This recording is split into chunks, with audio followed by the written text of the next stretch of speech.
Pernah kebayang ya sih gimana sebuah gereja bisa lahir dari sebuah perjalanan sejarah yang panjangnya sampai 4 abad? Nah, kali ini kita bakal telusuri bareng-bareng kisah luar biasa tentang iman, kegigihan, dan kemandirian dari Gereja Masehi Injili di Timor atau yang kita kenal sebagai GMIT.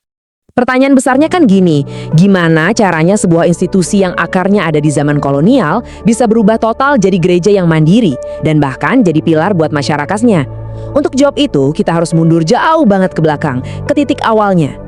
Oke, kita mulai dari babak pertama ya, benih-benih awal Protestantisme yang pertama kali ditabur di Tanah Timur sekitar abad ke-17 dan ke-18. Jadi, jejak pertamanya itu ada di tahun 1614, waktu pendeta Matthäus van den Broek sampai di Kupang. Pelayanannya lalu dilanjutin sama tokoh-tokoh lain kayak Kay Serokin. Tapi, titik yang benar-benar penting itu di tahun 1701, saat VOC mendirikan benteng di sana. Momen ini seolah-olah mengunci kehadiran gereja yang waktu itu ya erat banget hubungannya sama urusan dagang dan pemerintahan kolonial Belanda. Tapi, perlu kita bayangin ya, di tahap awal ini gereja itu bukan gerakan yang besar. Pelayanannya masih sangat terbatas.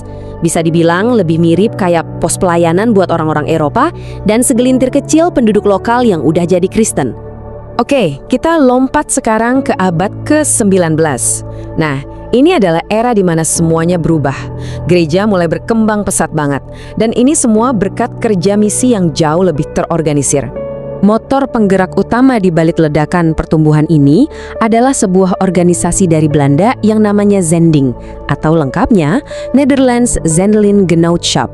Merekalah yang datang dengan sebuah rencana yang sistematis untuk menyebarkan Injil secara lebih luas. Terus, apa aja sih yang mereka lakukan? Wah, pendekatan mereka ini menarik banget. Dan nggak cuma satu arah. Mereka nggak cuma berkhutbah, tapi juga bangun sekolah, menerjemahkan Alkitab, dan yang paling penting, mereka mendidik orang-orang lokal untuk jadi guru dan penginjil. Hasilnya, keren banget. Jemaat tumbuh di mana-mana, di Timor, Rote, Sabu, sampai Alor. Tapi ada satu hal yang krusial. Semuanya ini masih di bawah kendali gereja pusat kolonial yang disebut Indische Kerk. Nah, pas masuk awal abad ke-20, suasananya mulai berubah. Mulai tumbuh nih kesadaran dan keinginan untuk bisa berdiri sendiri. Dan ternyata proses ini dipercepat oleh sebuah peristiwa sejarah dunia yang sangat besar. Langkah resmi pertamanya datang di tahun 1933. Dalam sebuah sidang, Indische Kerk bikin keputusan yang bersejarah. Mereka setuju untuk memberikan otonomi ke beberapa gereja di Hindia Belanda. Dan Timor termasuk salah satunya. Ini ibaratnya lampu hijau yang sudah ditunggu-tunggu. Rencananya udah mulai disusun. Tahun 1937, sebuah komisi khusus dibentuk untuk merancang tata gereja atau konstitusi buat gereja Timur. Semuanya kelihatan lancar, sampai tiba-tiba dunia dilanda Perang Dunia Kedua.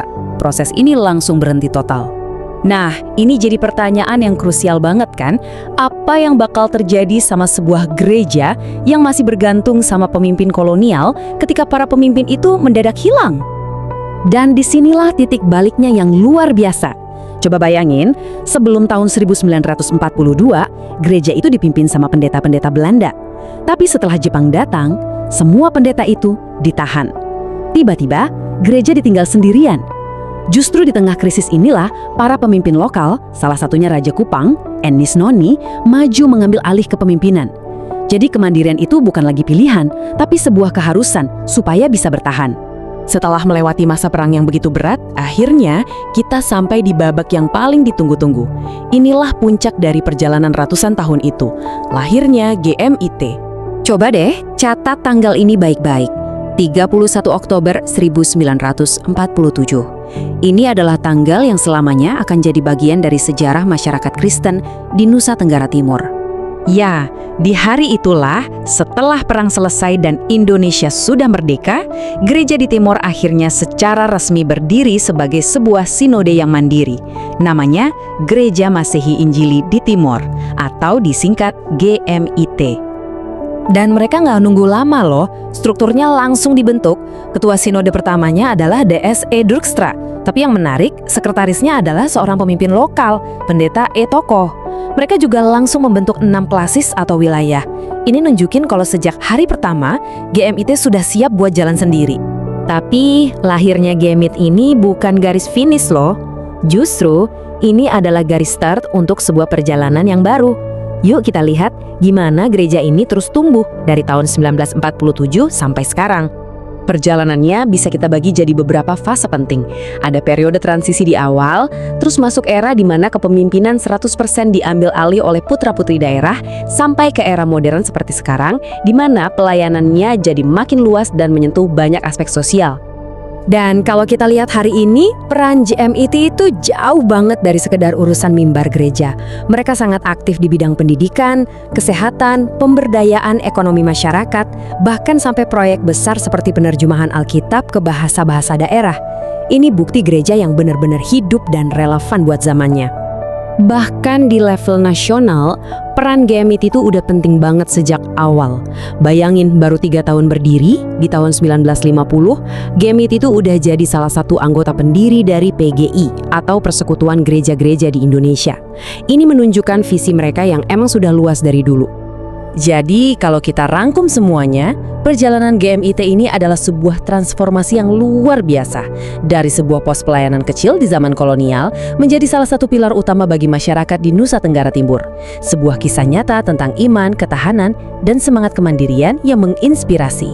Nah, ini pertanyaan terakhir buat kita renungkan bersama. Setelah melintasi berbagai zaman, dari kolonialisme, perang, kemerdekaan, sampai pembangunan, kira-kira apa ya peran GMIT selanjutnya dalam ikut membentuk masa depan masyarakatnya dan juga masa depan Indonesia?